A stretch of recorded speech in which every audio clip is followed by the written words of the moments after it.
वो मुझे जो भी सिखाते थे मैं पहले अपने घर वालों को ऐसे बताती हूँ। तो अब मैं ऐसे देख रही हूँ कि मैं अपने अंदर ढालूँ उस चीज़ को। जब तक मैं अपने अंदर नहीं ढालूँ तो मैं कैसे दूसरों को बता सकती हूँ। तो ये चीज़ मैंने बहुत अच्छे से सीखी है यहाँ। बढ़िया।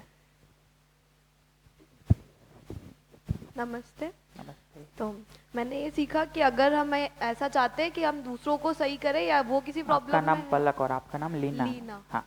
अगर हम ये चाहते हैं कि हम दूसरों को किसी प्रॉब्लम से निकालें, मतलब वो अगर गुस्सा कर रहा है तो हम ये चाहते हैं कि वो गुस्सा नहीं करे, वो अगर गलत वर्ड्स यूज़ कर रहा है तो हम चाहते हैं कि हम वो गलत यूज़ नहीं करें। तो उससे पहले हमको ये चेक करना पड़ेगा कि क्या हम वो वर्ड यूज़ कर रहे हैं या नहीं। अगर वो गुस्सा कर रहा है, हमको उससे प्रॉब्लम हो रही है, तो हमको पहले उस चीज़ को ऐसे देखना चाहिए कि क्या हम किसी की बात से गुस्सा कर रहे हैं। हम वो कुछ कर रहा है तो हमें उसका बुरा लग रहा है, बट क्या हमारी बात से किसी को बुरा लग रहा है या नहीं लग रहा है। तो ये हमको चेक करना चाहिए कि पहले हम में वो चेंजेस है या नहीं है। तो जब हम में वो चेंजेस आएंगे तो हम फिर दूसरों को समझा पाएंगे कि आप ये गलत कर रहे हैं तो आपको ऐसा करना चाहिए। अगर हम खुद गुस्सा कर रहे हैं दूसरों की बातों पे और दूसरों को कह रहे हैं कि आप ऐसा मत करो, तो फिर उस टाइम वो ऐसे ही हो जाएगा कि मेरे को खुद को तो पता नहीं और मैं दूसरों को ज्ञान दे रही हूँ। फिर उसके अलावा समृद्धि। तो समृद्धि के लिए सबसे पहले हमको अपनी लिमिट्स चाहिए। जैसे अगर मेरे को नीड है 4,000 रुपए की, तो मेरे को ऐसा सोचना है कि मुझे 4,000 रुपए चाहिए, तो मैं उसके लिए मेहनत करके जॉब करके 4,000 रुपए कमा लूंगी। बट अगर मैं लिमिट्स नहीं सोचूंगी कि मुझे क्या 4,000 रुपए चाहिए या कितने चाहिए, तो मैं जॉब करूंगी। अगर मुझे 4,000 मिल भी जाएंगे, अगर मुझे उस टाइम 4 की जगह 8 भी मिल जाएंगे, तो वो उस टाइम मेरे लिए इनफ नहीं होंगे। मैं ऐसा सोचूंगी कि मुझे और चाहिए और चाहिए और चाहिए, तो वो मुझे फिर उस टाइम पे मेरे को समृद्धि की स्टेज पे आऊंगी ही नहीं। और अगर मुझे पहले ही पता होगा कि मुझे 4 कमाने हैं और अगर मैं 5,000 कमा लूंगी, तो मुझे यूँ लगेगा कि जितना मुझे चाहिए था उतना मुझे मिल चुका है। तो इससे अगर आगे होगा तो भी ठीक है और नहीं होगा तो भी उससे कोई इफेक्ट नहीं पड़ेगा। बाकी 1,000 से लोगों की थोड़ी सेवा कर लेंगे, हाँ, समाज का कुछ अच्छा फिर कर वो लेंगे। चीज यूज हो जाएगी। बढ़िया। जैसे हमने बात की थी कि सुखी व्यवस्था है, तो लोगों ने हमें पता है कि हमारी जो ज़रूरत के सामान हैं जो हमें लेना है, उनको एक सुख ना समझ के उनको सिर्फ एक साधन के रूप में माना जाए तो सही है। और जैसे हमने बात की थी, मैं क्वेश्चन भी है कि हमने बोला था कि हमारी मन की बात और हमारा जो बाहर का जो बात करते हैं हम, वो उनमें डिफरेंस होता है, वो कभी एक नहीं हो पाता है। तो ऐसा क्यों होता है, मतलब हमारा ऐसा व्यवहार क्यों है कि हम मन में कुछ और सोचते हैं और हमारा बाहर कुछ और दिखाते हैं या फिर एक व्यंग करते हैं। तो मेरा क्वेश्चन भी आपसे है। उस पर तो बाद में बात करेंगे, अभी और बताइए।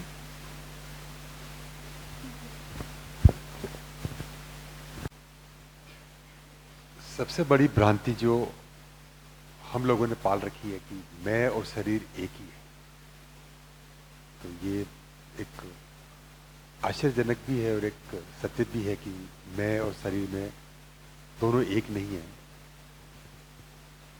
और दूसरा, अपनी आवश्यकताओं के अनुरूप जो समृद्धि की परिभाषा थी, वो निश्चित रूप से उस बारे में काफी मनन किया कल, कि जो हम जिस दौड़ में लगे हुए, इकट्ठा करने की दौड़ में लगे हुए, एक कंपैरिजन हमारे दिमाग में है, हम एक दूसरे के कॉम्पिटिटिव बने हुए कि उसके पास ये है मेरे पास ये नहीं। तो हो सकता है उसकी आवश्यकताएं ज्यादा हो। मुझे किसी न किसी स्तर पे जाके ये तय करना होगा कि मेरी आवश्यकताएं क्या है और उन्हीं के साथ जीने का। तो ये जो भागम दौड़ लगी हुई है, हम किस ओर जा रहे हैं, मैं इसलिए दौड़ रहा हूं कि मेरा पड़ोसी दौड़ रहा है, इस दौड़ से मुझे अपने आप को अलग करना है। और प्लस जितना समय हम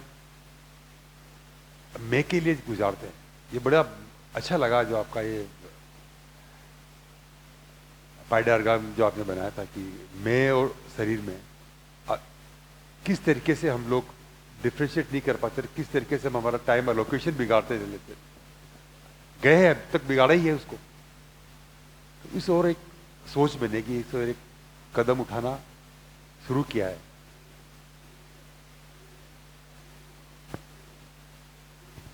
आया कि जब तक अपन स्मृति के लिए अपनी आवश्यकता को डिसाइड नहीं करते, तब तक अपन अंधी दौड़ में लगे रहते हैं और उस अंधी दौड़ से में ही उलझ जाते हैं। धन कमाया तो वो ज़्यादा धन हो गया तो वो अपने साथ में, अगर मान लो नाजायज तरीकों से भी कमाया है तो वो अपने साथ बुराइयां भी लेके आएगा, उसके चोरी होने का भी डर रहेगा, नींद भी चैन से नहीं आएगी। जो आपने आवश्यकता से ज़्यादा धंधे फैला लिए उसमें कुछ दुर्घटनाएं भी होगी, उनकी भी चिंता भी आपको सताएगी। तो मूल चीज ही यही है कि आपने अपने आवश्यकताओं को पहचान लिया और उसके लिए जो कमाना है वो जायज तरीके से जितने समय में हो सकता है उतने में कमाओ, और उसके अलावा आप अपने समय को सदुपयोग करो अपने ज्ञान वर्धन के लिए और दूसरों से संवाद करने के लिए। और उसके लिए आपका ध्यान कब जाएगा, जब आप समृद्धि के लिए अपनी आवश्यकताओं को पहचान लोगे और उतना ही अर्न करने के लिए आप समय लगाओगे तो आपका ध्यान जाएगा। अदरवाइज तो आप अंधी दौड़ में लगे ही रहोगे और जीवन ही पूरा ही खपा दोगे और एक दिन मृत्यु भी आ जाएगी।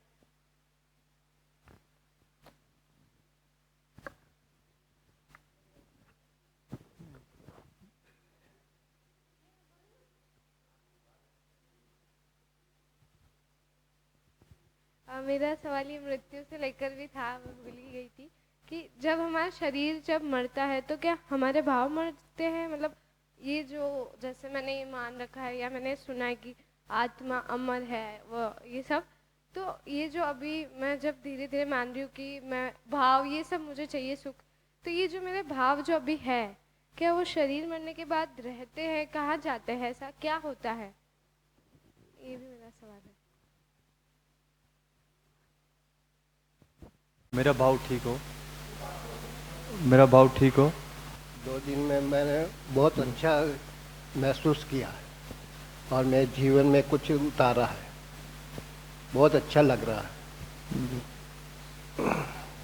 ये था कि ये मरने के बाद क्या होता है ना?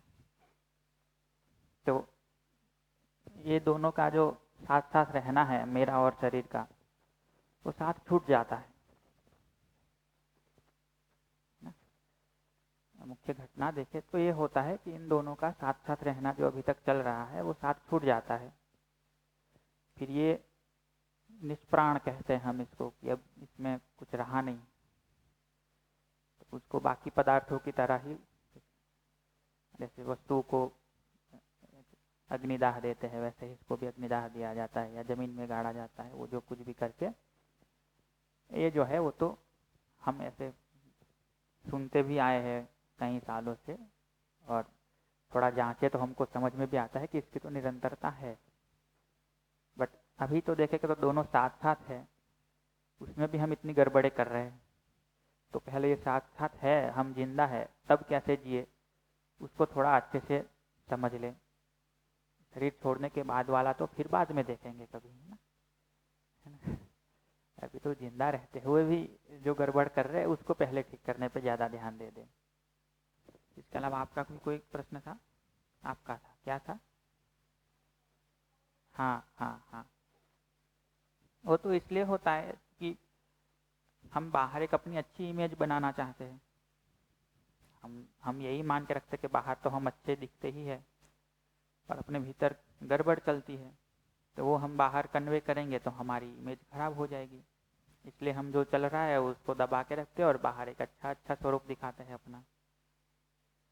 तो भीतर उथल पुथल चल रही है लेकिन बाहर अपनी इमेज है कि ये तो काफ़ी शांत है लड़की, है ना, ऐसे चिल्ला के बोलती नहीं है।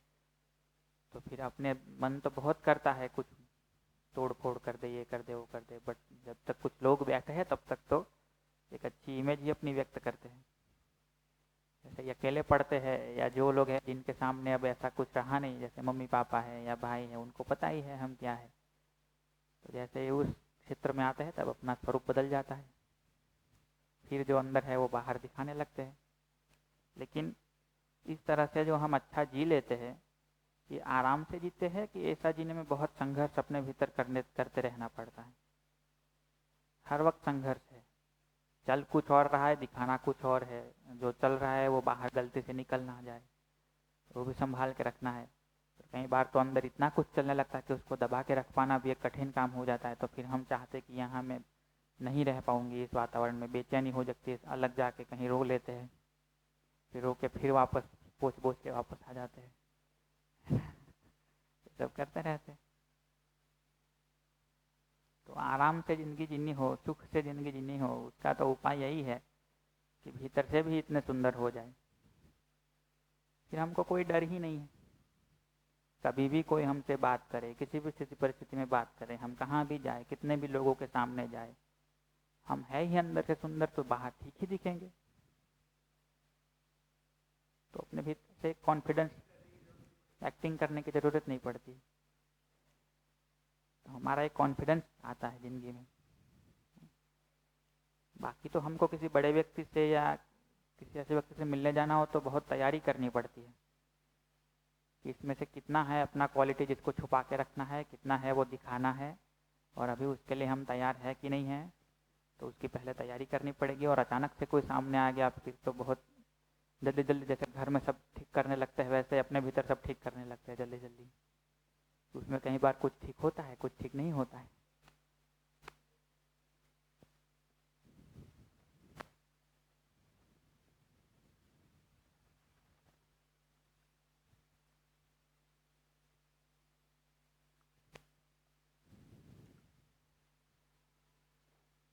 तो हम आप देखेंगे कि हमने ये जो कहा था ना कि इससे हमारे फिर व्यवहार और कार्य निकलते हैं मतलब आउटपुट रूप में दिखता है। तो हम तब से ये कह रहे हैं कि हम सिर्फ व्यवहार ठीक करने के ऊपर जोर नहीं दे रहे। हम ये नहीं कह रहे कि ये कर ले ये ना करें, ऐसा बोले ऐसा ना बोले, ऐसे उठे बैठे ऐसे ना करें। हम ये कह रहे हैं विचारों में जो गड़बड़ है उसको देख ले, उसको ठीक कर ले, फिर बाहर वाला भाग अपने आप ठीक हो ही जाएगा।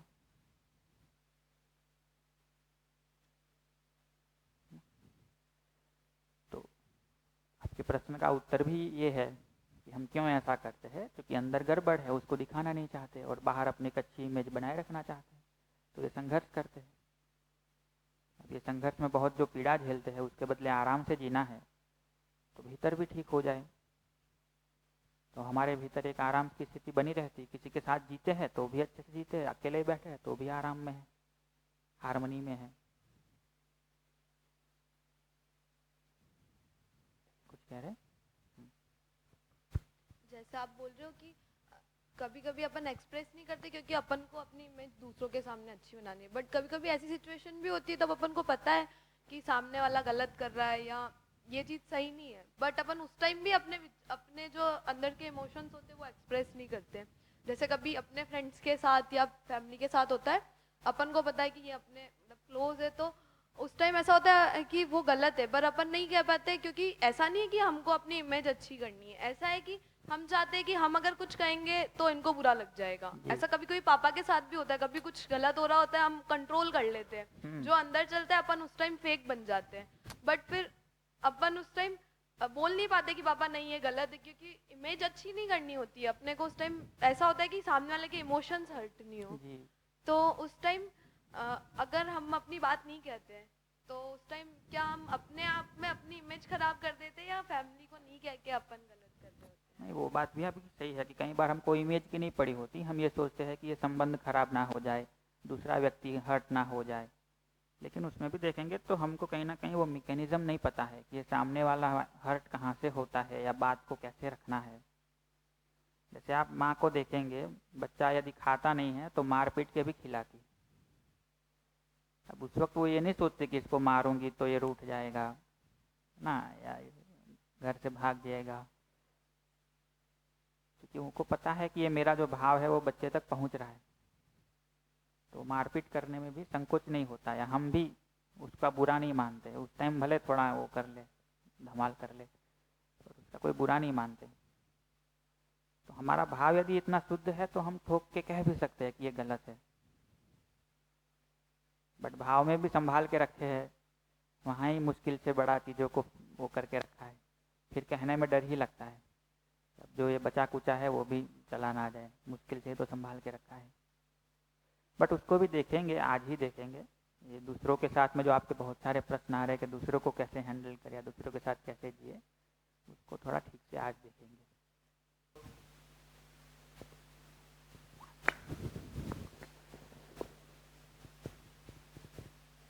उसको थोड़ा ठीक से देख लेते हैं, थोड़ा ही देख पाएंगे अभी, और विस्तार से देखने के लिए आपको एक और शिविर करना पड़ेगा, अध्ययन शिविर जिसको कहते हैं, या लेवल 2 शिविर कहते हैं, फिर इसमें हम यहाँ जहाँ बात छोड़ते हैं वहाँ से आगे शुरू करते हैं।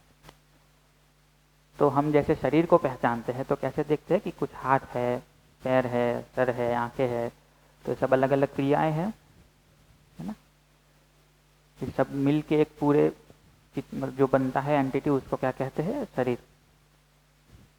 ऐसे ही हम अपने को देखेंगे तो अपने भीतर क्या क्या दिखता है, कौन कौन सी क्रियाएं दिखती है, उसको थोड़ा थोड़ा देखते हैं ऊपर ऊपर से। अभी बहुत एक ओवरव्यू लेते हैं उसका। तो जैसे मैं आपसे कहूँ कि आपके पास एक चॉइस थी कि यहाँ आना है कि नहीं आना है, ठीक है। आपने कुछ चूज किया कि यहाँ आना है, शरीर ने चूज किया, आपने चूज किया, हमने चूज किया। तो ये जो हम करते हैं उसको हम क्या कहते हैं,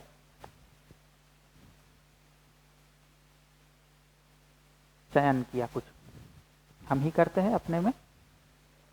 ये किस बेस पे करते हैं, तो यहाँ 2 दिन आप आए थे, उसका कुछ सुख आपके अंदर था, या कुछ स्वाद इसका था कि यहाँ का स्वाद ऐसा है। घर में रहेंगे तो क्या स्वाद मिलेगा, वो स्वाद आपके पास है। यदि घूमने चले जाए तो क्या स्वाद मिलेगा, उसका एक स्वाद आपके पास है। ये जो स्वाद लेते हैं, जो कि जीभ से, आँख से नहीं लेते, हम कुछ स्वाद लेते हैं, है ना, वो भी एक अलग घटना है। जैसे जीभ तो जो स्वाद लेती है, लेकिन फिर उसका एक हम भी स्वाद लेते हैं। सुनने का भी एक स्वाद लेते हैं, देखने का भी एक स्वाद लेते हैं, एक वातावरण का भी एक स्वाद लेते हैं, है ना।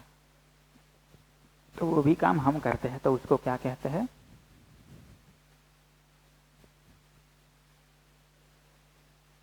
ये है स्वादन। स्वादन का मतलब है स्वाद लेना, और आगे आ लगा दिया, मतलब हम हर वक्त कुछ ना कुछ स्वाद लेते रहते हैं, हर वक्त कुछ ना कुछ स्वाद लेते रहते हैं। आस्वादन, स्वाद, उसके पीछे न लगाया तो स्वादन, मतलब वो एक क्रिया हो गई। उसके पीछे एक अ लगा दो तो अस्वादन, मतलब स्वाद नहीं लेना। उसके आगे एक और अ लगा दो तो स्वाद नहीं लेने का भी विरोधी, मतलब हर वक्त स्वाद लेते रहना, तो आस्वादन। तो हम हर वक्त कुछ ना कुछ स्वाद लेते रहते हैं, हर वक्त लेते रहते हैं। अभी यहाँ सुन रहे हैं तो सुनने का स्वाद ले रहे, मैं नहीं बोल रहा तो जो भी कुछ आप वातावरण का स्वाद लेना चाहे, या मोबाइल निकाल के उसका स्वाद लेना चाहे, या अपने ही कुछ विचार चलते रहते हैं उसका भी स्वाद लेते हैं, नहीं? तो ये बाहर का भी कुछ कुछ स्वाद लेते रहते हैं हर वक्त। तो ये हमारी क्रिया है, आस्वादन और चयन। इसको कौन करता है, हम करते हैं। ये स्पष्ट हो रहा है। और आस्वादन के बेस पे हम चयन करते हैं। यहाँ का एक स्वाद है, घर का एक स्वाद है, वहाँ का एक स्वाद है, तो कौन सा स्वाद सबसे ज़्यादा अच्छा है मेरे लिए, उस बेस पे आप तय करते हैं कि यहाँ आना है। तो आस्वादन के आधार पे आप क्या करते हैं, चयन। क्या चयन करते हैं कि मुझे या तो ऐसा व्यवहार करना है, या तो ऐसा कार्य करना है, उसका आप सिलेक्शन करते हैं, चयन करते हैं। ठीक है, इतना ही चलता है या इसके अलावा भी कुछ चलता है? तो ऊपर बहुत सारे बॉक्स बना ही रखे हैं, तो कौन सा ऑप्शन कितना अच्छा है उसको अलग अलग अलग करके एनालाइज करते हैं। इसको क्या कहते हैं हिंदी में, विश्लेषण। इससे करेंगे तो ये होगा, ये करेंगे तो ये होगा, इसमें ये होगा, फिर आगे चल के ये होगा ना। यदि आप सिर्फ स्वाद लेके यहाँ आ गए तब तो आप इतना ही करके आए, बट आपने थोड़ा विश्लेषण भी किया। क्या क्या विश्लेषण किया कि घर रहेंगे तो ये होगा, ये होगा, ये होगा, फिर इसमें ये होगा, एक ऑप्शन ये भी है, ऐसा भी है, वैसा भी है, यहाँ जाएंगे तो ऐसा वैसा ऐसा होगा, ऐसा विश्लेषण किया। उसके साथ ये जो अलग अलग ऑप्शन बने आपके अंदर, उन सबको आपने क्या किया, कंपेयर भी किया। हिंदी में क्या कहते हैं कंपैरिजन को, तुलना करना, तुलन करना। तो आप अलग अलग चीजों का तुलन भी करते हैं, आप ही करते हैं। तो दो और क्रियाएं हमने देखी, क्या? विश्लेषण और तुलन। इसके अलावा भी आप देखेंगे तो आपके कोई चित्र भी बनते हैं, कोई फिल्म चल रही हो ऐसा, है ना? तो उसको क्या कहते हैं? कुछ इमेजिनेशन चलती है अपनी, हिंदी में उसको कहेंगे चित्रण। तो ये सारी किसकी क्रियाएं है? तो हमारी क्रियाएं हैं।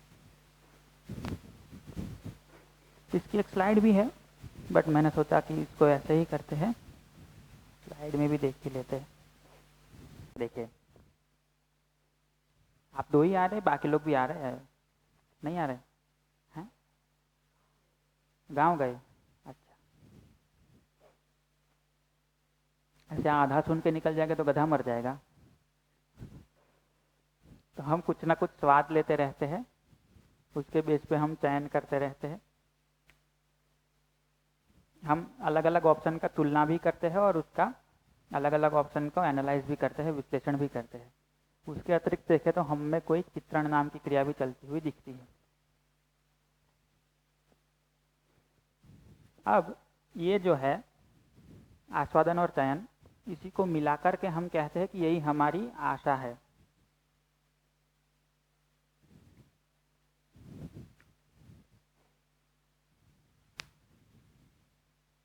कैसे हुई ये आशा?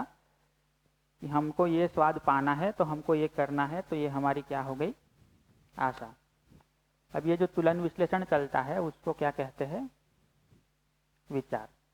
और ये चित्रण बनता है उसको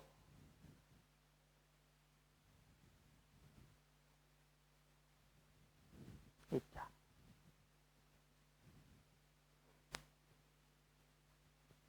इससे अधिक बॉक्स हम अगले शिविर में भरेंगे, यहाँ इतना है ना, ये भी बहुत है। तो जो आस्वादन चयन हम करते रहते हैं उसी को क्या कहते हैं? हमारी कुछ आशा बन रही है। जैसे आपको ये मन हुआ कि हमको रसगुल्ले का स्वाद लेना है, तो आपने चयन क्या किया कि रसगुल्ला खरीद लो या बना लो, तो आप क्या कहेंगे? रसगुल्ला खाने की आशा बनी। ठीक है, शिविर में आने की आशा बनी, क्योंकि यहाँ का जो स्वाद है उसको हम पाने का चयन करते हैं, तो शिविर में आने की आशा बनी। अब रसगुल्ला खाना है या गुलाब जामुन खाना है या काजू कतरी खानी है, ये सारा क्या करते हैं? तुलन विश्लेषण करते हैं। इसमें ज़्यादा सुख है कि उसमें ज़्यादा सुख है, ये तुलना भी करते हैं और उसको एनालाइज भी करते हैं कि इसको खाएंगे तो ये होगा, इसमें ये ऑप्शन है, उसमें वो ऑप्शन है। तो ये सारा क्या कर रहे हैं? हम उसके ऊपर विचार कर रहे हैं। उसके भी मूल में देखेंगे तो क्या बनता है? एक चित्रण बनता है कि ऐसे रसगुल्ला मुंह में रखेंगे तो जो स्वाद आएगा तो कितना मजा आएगा। तो जैसे हमने कहा था कि शरीर को देखेंगे तो हाथ कोई क्रिया करता है, पैर कोई क्रिया करता है, सर, आंखें, ये सब कोई क्रियाएं है, उसको मिला के हम शरीर कहते हैं। अपने होने के स्वरूप को देखेंगे तो ये पूरा है, उसमें एक क्रिया ये है, एक क्रिया ये है, एक ये है, एक ये है, ऐसे 10 क्रियाएं हैं। तो 1 2 3 4 5 6 7 8 9 10। कैसे 10 हो गई? 1 2 3 4 5 6 7 8 9 और 10। इसी को आशा नाम दे रहे, इसी को विचार कह रहे, इसी को चित्रण कह रहे। ऐसे इसको भी कुछ कहते हैं, इसको भी कुछ कहते हैं, इसको भी कुछ कहेंगे, इसको भी ऐसे।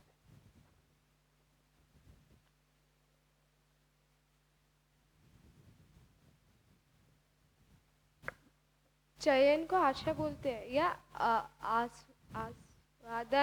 आस्वादन और चयन को मिलकर आशा? मिलकर के भी अभी सिर्फ आशा लिखा है तो एक बोल दो। प्रिसाइजली बोलेंगे तो चयन को आशा बोलेंगे, आस्वादन के लिए यहाँ कुछ और शब्द देंगे, विश्लेषण को ही विचार बोलेंगे, तुलन के लिए यहाँ कोई और शब्द देंगे, ऐसे।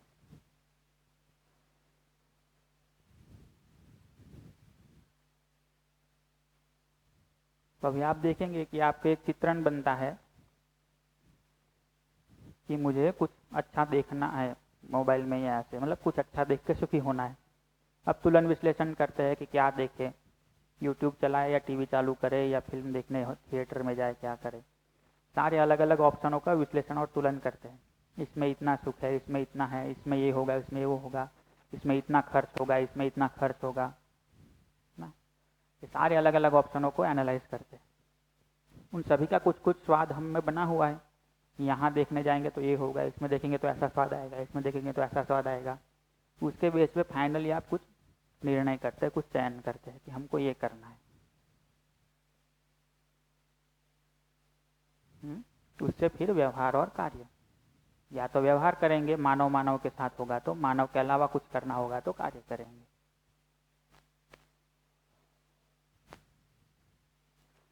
आपको ये सब इतना सारा मिला के याद ना रखना हो तो हम फिर ये 3 शब्द याद रखते हैं, क्या? इच्छा, विचार और आशा। जैसे मेरी कोई इच्छा बनती है कि मुझे ये करना है, मेरी इच्छा बनती है कि आपके साथ मेरा जो संबंध है उसको मुझे अच्छे से निभाना है।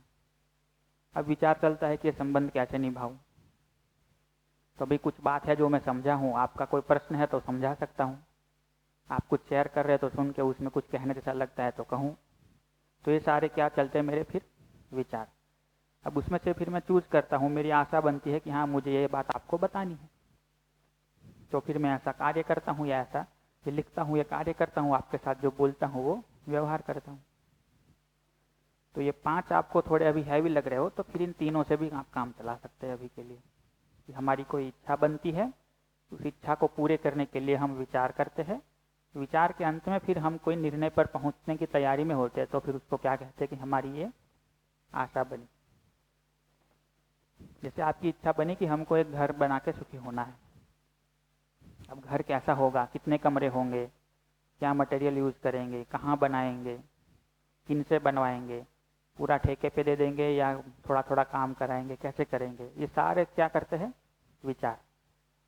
उसमें फिर कुछ तय करते हैं, कुछ निर्णय तक पहुंचते हैं कि ये करना है, फिर उस अनुसार आप कार्य करते हैं या व्यवहार करते हैं, तो वो होगी आशा। आपको ये भी ज्यादा लग रहा है 3 शब्द, तो इन तीनों को ही मिला के हम क्या नाम देते हैं? कल्पनाशीलता।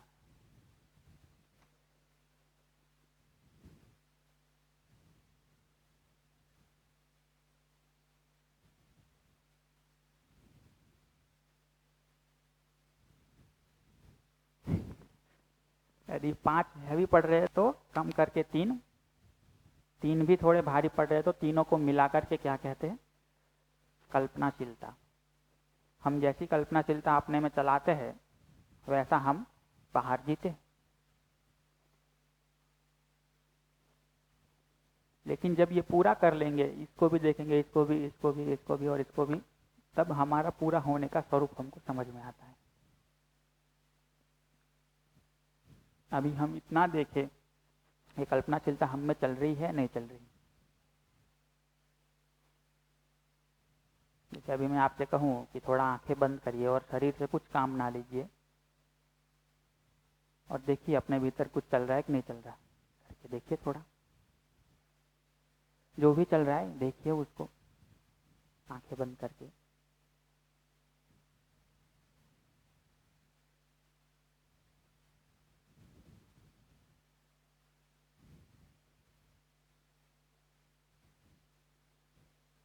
बताइए क्या दिखता है?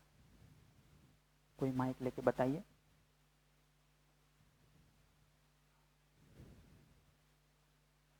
तो सांस चलती हुई दिखती है और कुछ अपने भीतर चलता हुआ दिखता है। क्या दिखता है अपने भीतर चलता हुआ? जैसे आज मैंने अपना एग्जाम दिया था, छोटा सा जो टेस्ट था, तो उसमें मैंने कैसे वो उनको लिखा था और सर कैसे उनको पढ़ेंगे, क्योंकि मैंने बहुत उल्टे लिख दिए थे, ऊपर नीचे।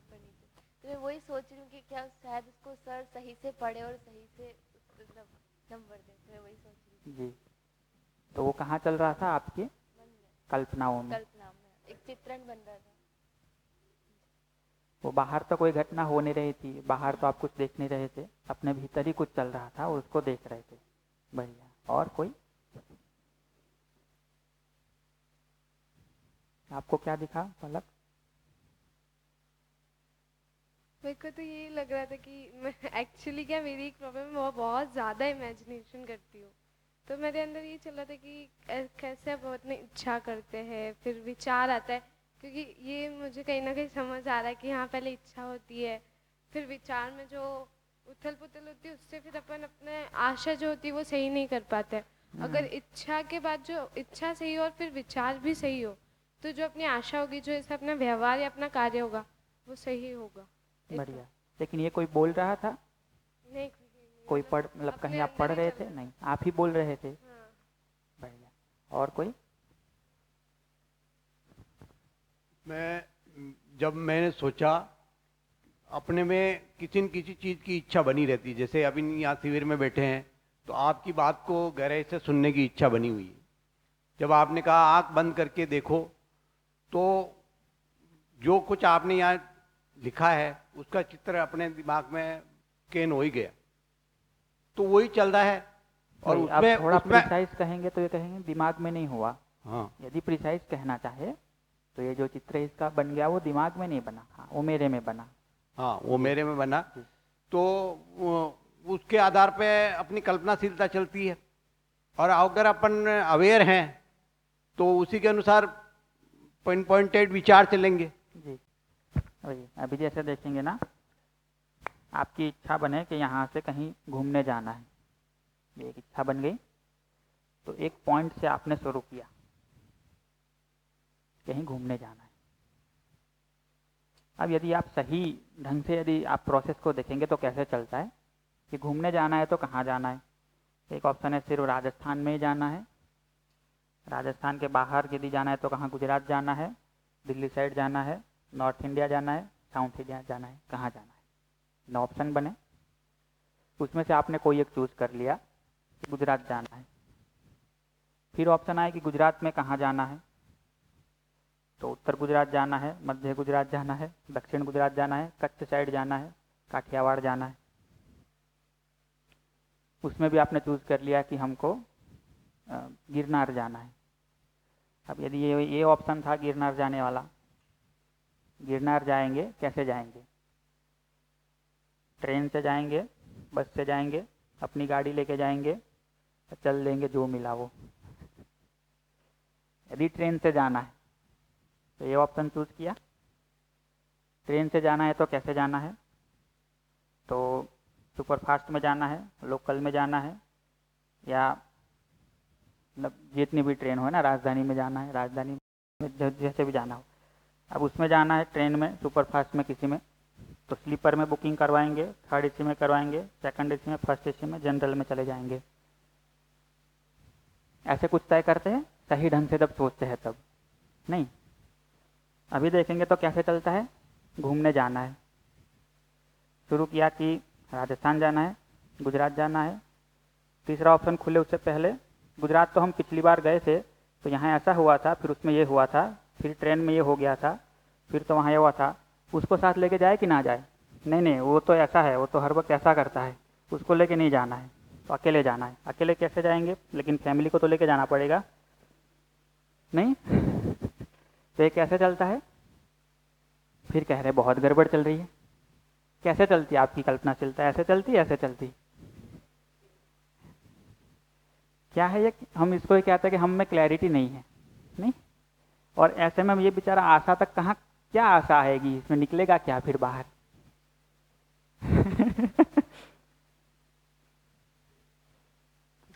तो समझदार व्यक्ति को देखेंगे, या जब आप भी खुद समझदारी से सोचते हैं तो आपकी कल्पनाशीलता ऐसे चलती, सही ढंग से चलती। लेकिन जब आप तय ही नहीं कर पाते कि सुख कहाँ मिलना है, हमको हमको करना क्या है जिंदगी में, कोई लक्ष्य की क्लैरिटी नहीं है, कुछ क्लैरिटी नहीं है, तो फिर शुरू तो कहाँ से करता है? आधे घंटे बाद पूछो कहाँ घूम रहे हो तो पता नहीं होता नहीं।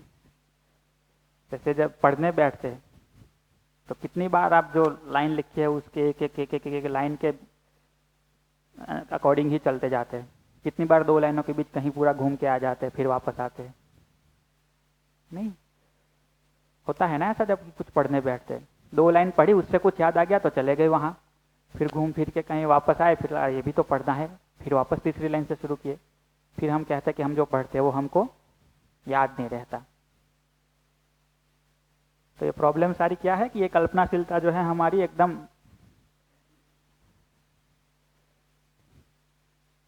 काफी सारी साफ सफाई की जरूरत है। जब सब साफ होगा तब ऐसे चलेगा। अब प्रश्न यह है सफाई कैसे करें? तो सफाई करने का भी फॉर्मूला एक बता देते हैं। थोड़ी जगह करनी पड़ेगी हमको उसके लिए। तो पहला काम तो ये है कि हम ये अपनी कल्पनाशीलता को देखें।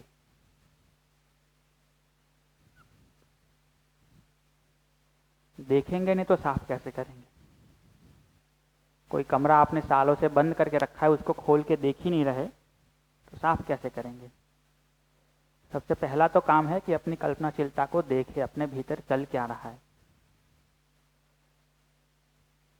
शुरुआत वहां से कर सकते हैं कि कभी कभी देखें, टाइम मिले तो देखें। अल्टीमेटली तो जाना वहां है कि हर क्षण देख पाए।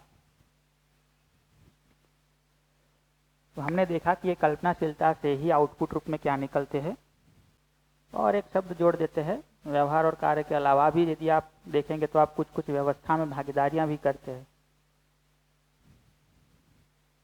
करते तो ये व्यवहार और कार्य से ही है, बट जैसे कोई एक व्यवस्था है, यहाँ शिविर की व्यवस्था है, उसमें आप कुछ भागीदारी कर लेना चाहे तो वो भी करते हैं।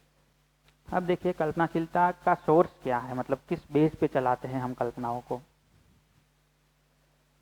तो उसके 3 सोर्स है। एक तो है संवेदना, कुछ संवेदना पाने के लिए कल्पनाशीलता चलाते हैं। कुछ स्वाद पाना है, कुछ देखना है, कुछ सुनना है, वो संवेदना पा करके सुखी होना है। या तो कुछ खा करके सुखी होना है तो वैसी कल्पनाशीलता चला के वैसा जिएंगे, या तो कुछ देख करके सुखी होना है, या तो कुछ सुन करके सुखी होना है तो वैसे कल्पनाशीलता चलाएंगे। दूसरी चलती है मान्यताओं से, कि हमने कुछ मान रखा है, उस बेस पे कल्पनाशीलता चलाते हैं। जैसे हमने मान रखा है कि हम ही सबसे समझदार है घर में, तो अब परिवार में जो भी करने की कल्पना चलती है, वैसे तो कल्पना ये चलती है कि निर्णय तो हमको ही लेना चाहिए, बाकी सबको कहाँ कुछ समझ में आ रहा है। तो पूरी जो कल्पनाशीलता में देखेंगे तो हम अपने को सेंटर में रखते हैं कि सबसे समझदार तो हम है। तो ये क्या है? अपनी मान्यता, उससे कल्पनाशीलता चला रहे। तीसरा सोर्स जो है समझ, कि हम कुछ सही समझ कर, रियलिटी को जांच कर, परख कर, जो भी स्थिति परिस्थिति है उसके अकॉर्डिंग सही कल्पनाशीलता चलाते हैं, क्लैरिटी से कल्पनाशीलता चलाते हैं। तो ये 3 में से कौन सी वाली कल्पनाशीलता चलेगी तो सबसे सही होगा? यदि संवेदनाओं से कल्पनाशीलता ड्राइव होती रहती है या मान्यताओं से कल्पनाशीलता ड्राइव होती रहती है तो उसका कोई ठिकाना नहीं रहता, फिर ऐसा चलता है सब। समझ से चलता है तो ऐसा चलता है। जैसे एक छोटी सी एक्सरसाइज जैसे दिखाऊं कि एक शिक्षक थे जो किसी के गाड़ी में अप डाउन करते थे, तो वो उनको ड्राइविंग आता नहीं था, तो वो हर वक्त ड्राइवर के बगल वाली सीट में बैठते थे। लेकिन उनको काफ़ी डर भी लगता था कि ये कभी गाड़ी कहीं टकरा ना दे, कहीं ठोक ना दे। तो जैसे ही कोई बीच में आए वो बोलने लगते थे, देखना वो गाय आ रही है। अब जो चला रहे हैं उनको ना, देखना वो वहाँ अंदर मुड़ रहा है, देखना आगे ट्रक जा रहा है।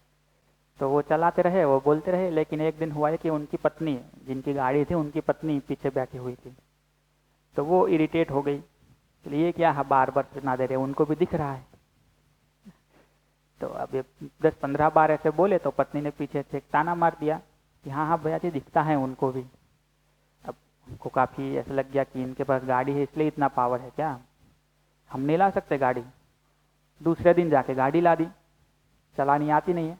बेटा बड़ा खुश हो गया, उसको आती थी। बट ये जो कल्पनाशीलता चल गई और ये जो निर्णय ले लिया, कहाँ से चली ये कल्पनाशीलता?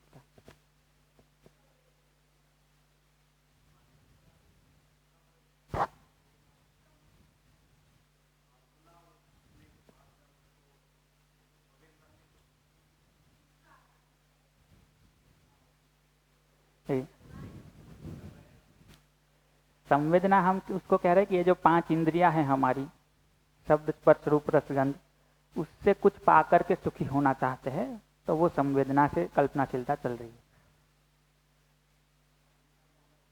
अब कहाँ रखेंगे उसको? अब थोड़ा क्लियर हुआ तो मान्यता में ईगो हर्ट हुआ और लगा कि हम गाड़ी ला देंगे तो ये अपमान का बदला चुका लेंगे। तो हमारे साथ भी, मैं ये एग्जाम्पल क्यों बता रहा हूँ, हम भी दिन में कई निर्णय लेते हैं, हर वक्त ऐसे नहीं लेते हैं, बट छोटे मोटे कई निर्णय लेते हैं, बट हम खुद तय नहीं कर पाते कि ये निर्णय हमने कहाँ से लिया। इसलिए किसी और का एग्जाम्पल देके मैं एक छोटा एक्सरसाइज कराया। तो इसका मतलब ये नहीं है कि हर एक व्यक्ति के अलग अलग सबके निर्णयों को जांचना है। किसके निर्णयों को जांचना है? हमारे अपने। और निर्णयों को जांचना है, निर्णय चलने से पहले कल्पना चलती है उसको जांचना है। पहले जो चल रहा है उसको जांचना है। अब बाहर हो गया, सब तोड़ फोड़ हो गई, अब सब वीरान करके बैठे हैं और अब देख रहे क्या चला था ये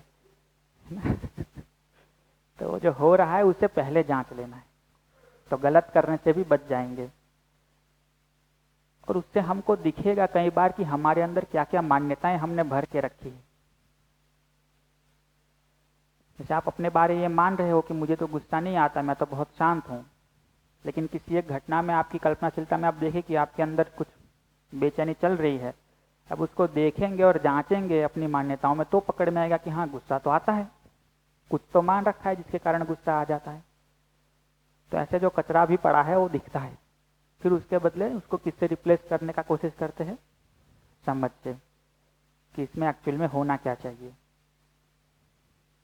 तो ये उसका तरीका है कचरा साफ करने का।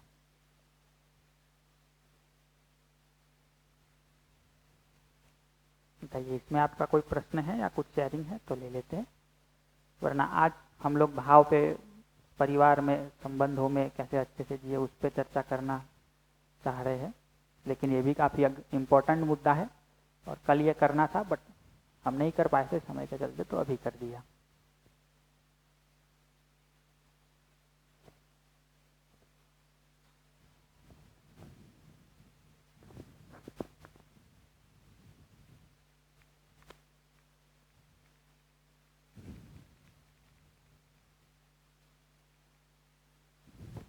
भैया अगर खुद में अगर समझ ना हो किसी डिसीजन को लेने की, तो उस मान्यता तो वो काम करेगी उस तरीके से। तो उस जगह कोई भी घटना होने से पहले चुप रहना ठीक होगा या उस पर कोई एक्शन जिससे कि ऐसा कुछ हो जाए? उस वक्त भी यदि ठीक से देखेंगे तो समझ वाली दाढ़ी वाला कोई ऑप्शन तो आपको खुद को दिखता है। यदि नहीं दिख पा रहा तो किसी का सहयोग ले सकते हैं। ये हर वक्त हमको समझ दूसरा ही देगा, ये भी अपनी एक मान्यता है। हम ठीक से अपने में देखें तो हमको सही ऑप्शन दिखता है। यदि बारीकी से देख पाए तो, अपनी मान्यताओं को थोड़ा साइड करके देख पाए तो, अब तक जो अपने पूर्वाभ्यास बने हैं उन सबको थोड़ा साइड करके देख पाए तो हमको भी सही ऑप्शन दिखता है। हाँ, जैसे आप सवाल पूछते हो तो हमें कोई बताता नहीं है कि इसका जवाब क्या देना है, तो वो कहीं ना कहीं हमारे अंदर ही होता है। हम थोड़ा क्वेश्चन ठीक ठाक करके पूछते हैं आपसे तो आपको दिखता ही है।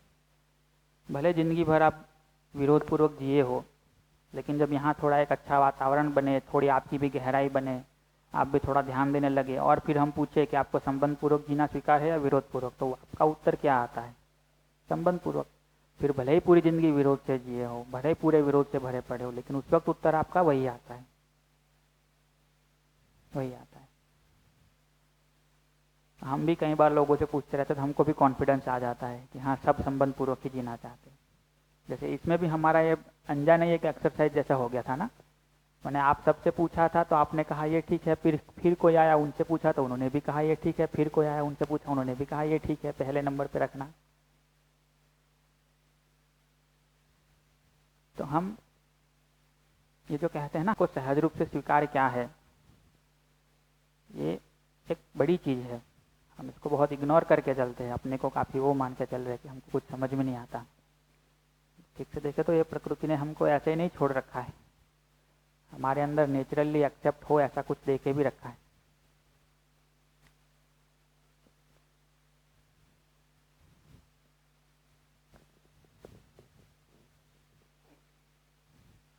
जैसे आपने ये कल्पना चलती है कि हमको कुछ बोलना है यहाँ ना, माइक लेके, तो ये कल्पना तो बनती है कि हमको कुछ बोलना है। अब उसके पीछे जांच कर देखे कि क्यों बोलना है। तो हम कुछ पूछेंगे, बोलेंगे तो लोगों का ध्यान पाएंगे, जो प्रबोधक है उनका ध्यान पाएंगे, इसलिए बोलने की कल्पना चल रही। तो कहाँ से चल रही है? मान्यताओं से कि हम ये ध्यान पा करके सुखी हो लेंगे, लोगों का थोड़ा ध्यान मिलेगा, हम पे अटेंशन आएगा लोगों का, हम थोड़े लाइट में आएंगे। हम मान रखे कि ये कुछ सम्मान जैसा हमको मिलेगा। इस तरह से आपको बोलने का मन कर रहा है तो ये कहाँ से आपकी कल्पना चिंता चल रही? मान्यताओं से। लेकिन आपको वाकई में लग रहा है कि मुझे समझना है, बोले चाहे कमरे में कोई ना हो, मैं और ये 2 ही व्यक्ति हो, तो भी मैं तो पूछना चाहता हूँ क्योंकि मुझे समझना है, वाकई में समझना है, ये डाउट है, या ये वाकई में शेयर करने का मन कर रहा है। अब आप इसको कर रहे शेयर करने को, तो कहाँ से कर रहे? समझ। अभी लोगों का ध्यान और उसके साथ ये कैमरा एक और जुड़ गया है कि माइक हम मंगवाएंगे तो कैमरा हमारे पास आएगा, इसका जो वीडियो बनेगा उसमें हमारी भी उपस्थिति दिखेगी और इतिहास के पन्नों में अपना नाम लिखा जाएगा कि जब ये भीलवाड़ा में ये शिविर हुआ था तब इसने ये प्रश्न पूछा था, उसकी एक नोंद वहाँ रहेगी, आने वाली पीढ़ियां देखेंगी हमको। ये सब यदि चलता है तो क्या है? तो इसका मतलब जो भी हमारे प्रॉब्लम्स आती है, अगर हम उसे अच्छे से देखें तो आंसर भी हमारे अंदर ही होता है। आप देखिए ना, आप प्रश्न तभी करती है जब आप अपने में देख नहीं पाती, तब आपको थोड़ा सहयोग चाहिए होता है। और मैं अभी यहाँ से सहयोग ही कर सकता हूँ, मैं कुछ बातें ऐसी बताता हूँ या आपसे कुछ ऐसा पूछ लेता हूँ जिससे आप वापस से उसको देख पाते हैं। मैं दिखा देता हूँ ऐसा थोड़ी ना होता है।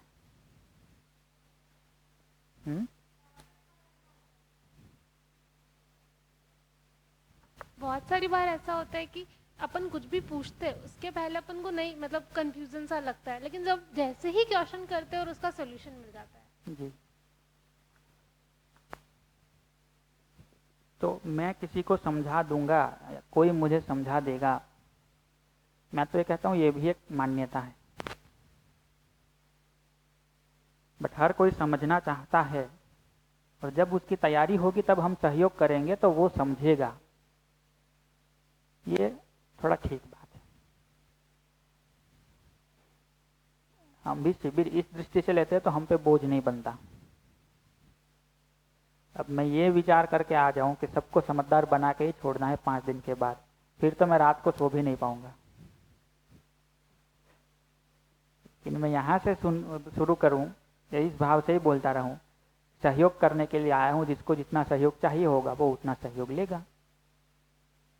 अब मुझ पे कोई बोझ नहीं है, आराम से बात रखो, जो जितना पूछता है उतना, जितना उनको पच पाता है उतना बताओ। ज्यादा बता दोगे तो वॉमिट कर देंगे घर जाके, करते हैं ना, जो यहाँ सुना वो घर जाके वॉमिट कर देते हैं, तो फिर आराम से चलते हैं। तो परिवार वालों को भी हम समझा देंगे ये क्या है, मान्यता है। सही समझ क्या है, परिवार वाले भी समझना तो चाहते ही है। जब उनकी तैयारी होगी, सहयोग जब मांगेंगे तो सहयोग थोड़ा कर देंगे और वो खुद समझ जाएंगे।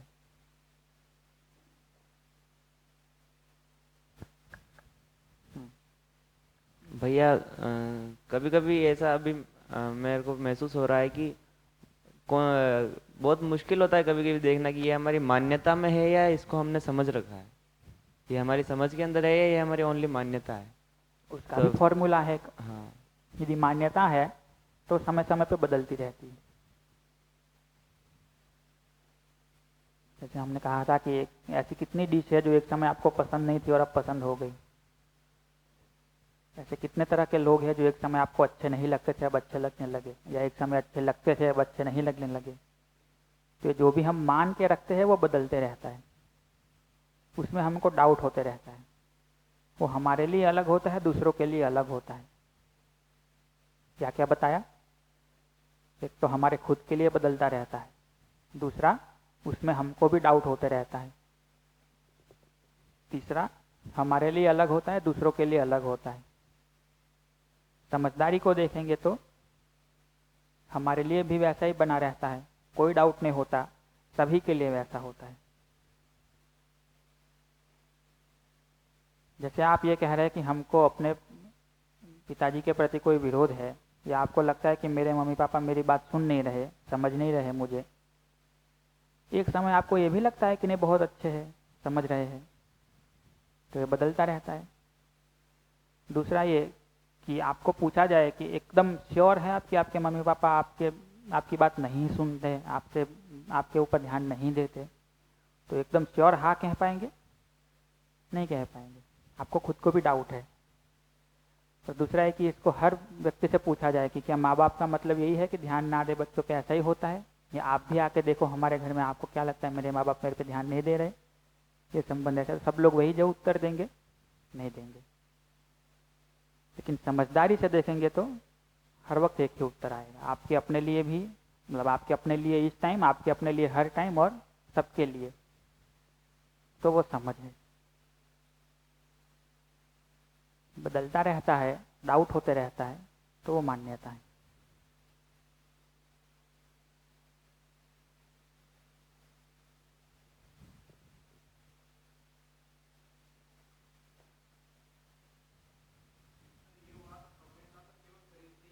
जी,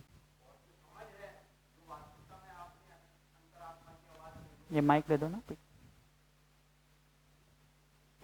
जिसको आप अपनी अंतरात्मा की आवाज कह लो, अपनी सहज स्वीकृति कह लो,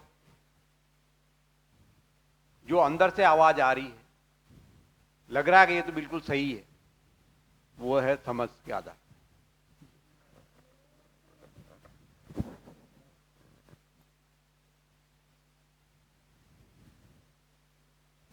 जैसे समझ के अंदर जैसे कि वो सबके लिए सही होता है, तो समझ अगर समझो तो मतलब अपन को ये पता था कि ये यूनिवर्सल है, ये सबके लिए एक ही है, ऐसा ही होता है समझ। जैसे ये एक प्रश्न है,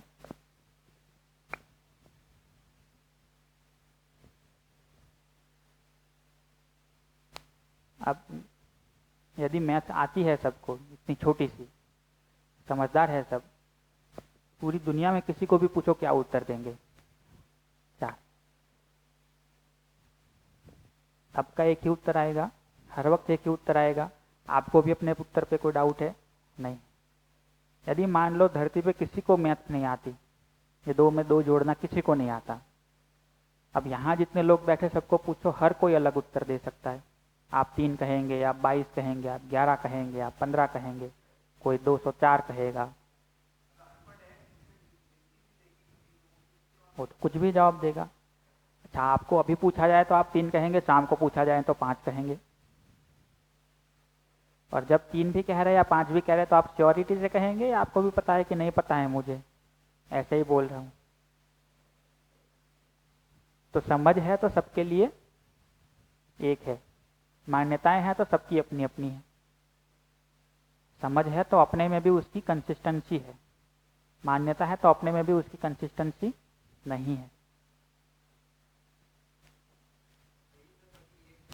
जी,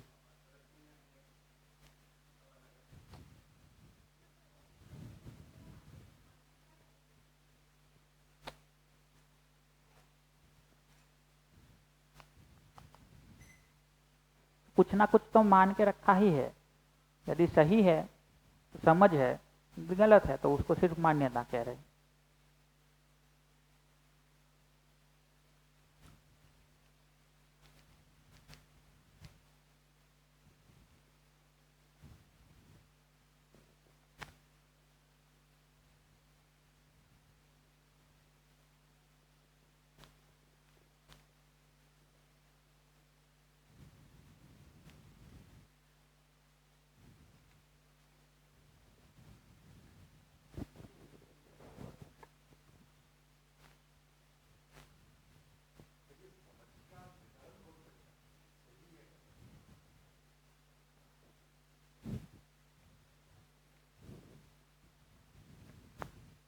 उसके लिए 2 तरीके बताते हैं।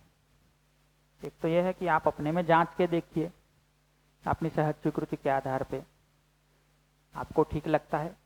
दूसरा, उसको जी कर देखिए, जीने में भी सुखद लगता है तो प्रस्ताव जो है वो आपकी समझ में जाता है।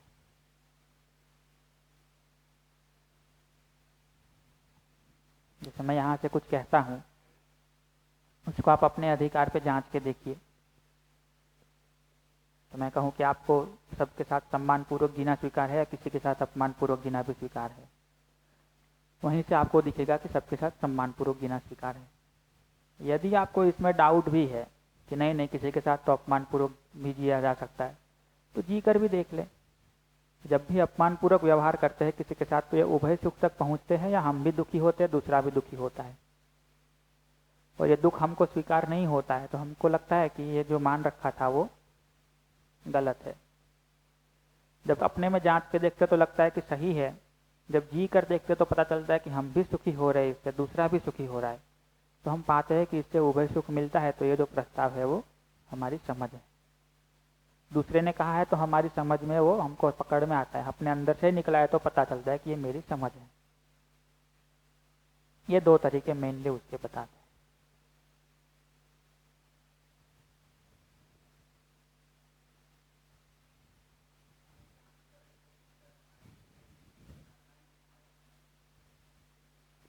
उभय सुख की अवधारणा नहीं कहेंगे, बट जिससे उभय सुख उभय समृद्धि सुनिश्चित होता है, हाँ वो हमारी नहीं कहेंगे, फिर वो समझ है।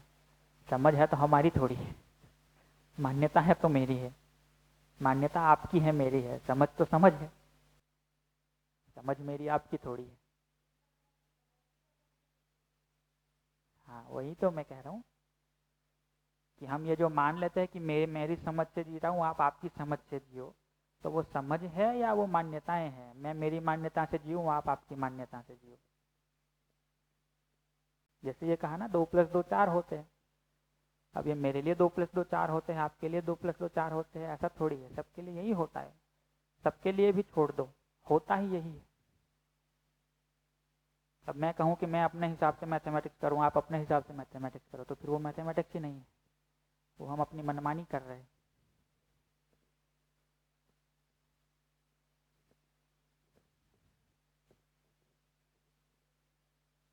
तो ये जो एक डायलॉग है कि आप अपने तरीके से जियो, हम अपने तरीके से जीते हैं, तो फिर उसको समझ कहेंगे कि मान्यता कहेंगे, इसको बहुत बारीकी से जांचने की जरूरत है।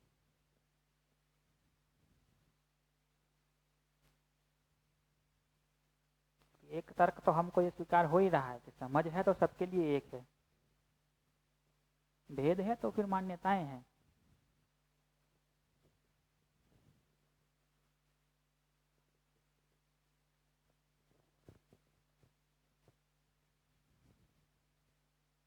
भैया जैसे आपने अभी प्रस्ताव दिया, तो मतलब इसको स्टेब्लिश होने में कितना टाइम लगता है? मतलब आपने जो प्रस्ताव दिया मुझे अच्छा लगा, अब मैं वैसा जीना भी चाहता हूँ, फिर भी वो मान्यता कहीं ना कहीं उसके पैरेलल उस पर हावी हो जाती है समझ पे, तो फिर मेरा जीना और व्यवहार मतलब उस मान्यता से ही होता है। तो मतलब वो समझ को कैसे स्टेब्लिश मतलब करें? उसका तो तरीका वही हम जो बता रहे थे कि कहीं ना कहीं उन मान्यताओं में अभी अभी हमको सुख दिख रहा है, उन मान्यताओं को कहीं ना कहीं सही मान के रखा है, तो उस कारण से हमको वो भी सही लगता है, यहाँ कहा गया ये भी सही लगता है। तो कभी ऐसे जीते हैं, कभी ऐसे जीते हैं, जिस तरह की अनुकूलता मिलती है वैसा जीते हैं। शिविर के वातावरण में बैठे हैं तो ये वाला ज़्यादा एक्टिव होता है, तो वैसे जीते हैं। वही पुराने दोस्तों के साथ, वही रिश्तेदारों के साथ जीते हैं तो पुराना वाला एक्टिव होता है, तो वैसे जीते हैं। तो इसमें होता क्या है कि एक पुरानी मान्यता पहले से थी, यहाँ से कुछ नई मान्यताएं आ गई। जिस मान्यता को जब पोषण मिलता है उसका बीज अंकुरित हो जाता है, वो निकल पड़ता है। लेकिन इन मान्यताओं को जांच ले, यहाँ कहा जा रहा है उसको भी जांच ले, पहले जो मान के रखा है उसको भी जांच ले, आगे कोई कुछ और कहेगा उसको भी जांच ले, और अपने अधिकार पे तय करे कि सही क्या है, मेरे लिए सुख क्या है, मेरे लिए अच्छी जिंदगी का मतलब क्या है। यहाँ तो समृद्धि की बात हमको अच्छी लग गई तो हमने उस बात को स्वीकार लिया। लेकिन अभी YouTube पे बहुत सारे वीडियो मिलते हैं कि why can't you be a billionaire, नहीं आप भी क्यों करोड़पति नहीं बन सकते, यू कैन डू इट, ऐसा करके आपको एकदम वो जोश चढ़ाते हैं। फिर आपको लगता है ये भी सही कह रहे हैं, हम क्यों नहीं हो सकते करोड़पति।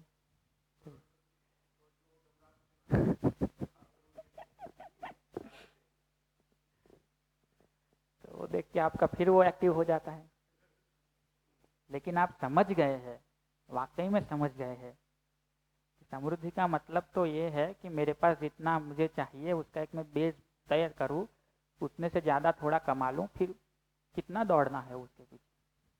और भी बहुत काम है और बहुत इम्पोर्टेंट काम है। अपने में ठीक होना है, परिवार को ठीक करना है, समाज को ठीक होने के लिए कुछ करना है, ये कुछ छोटे मोटे काम थोड़ी है। ये अपने करोड़पति होने के पीछे ही कितना दौड़ेंगे।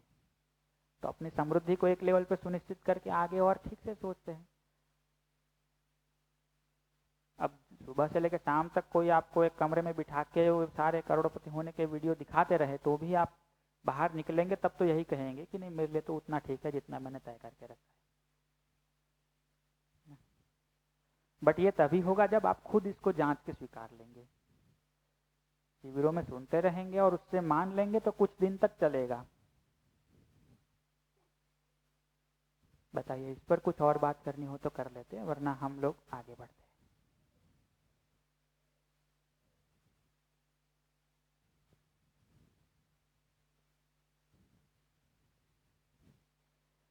कंटिन्यू करें, 10 मिनट का ब्रेक करके लौटे। कैसे करें? ब्रेक करना है तो 11:20 हो रहे, 10 मिनट बाद 11:30 को कंटिन्यू करते हैं।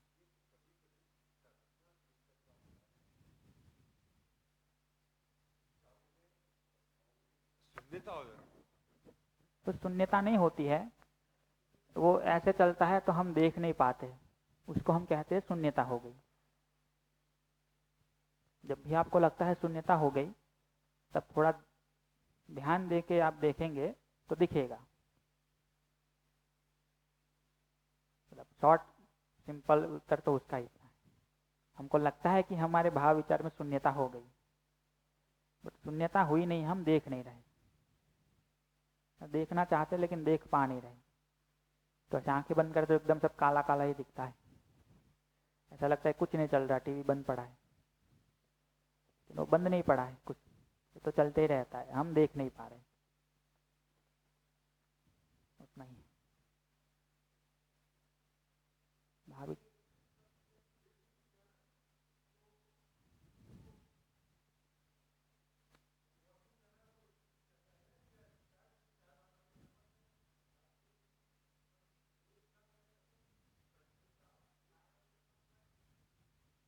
वही, मतलब ब्रेक भी 10 मिनट का ही कह रहा हूँ, ज़्यादा तो नहीं कर रहे। तो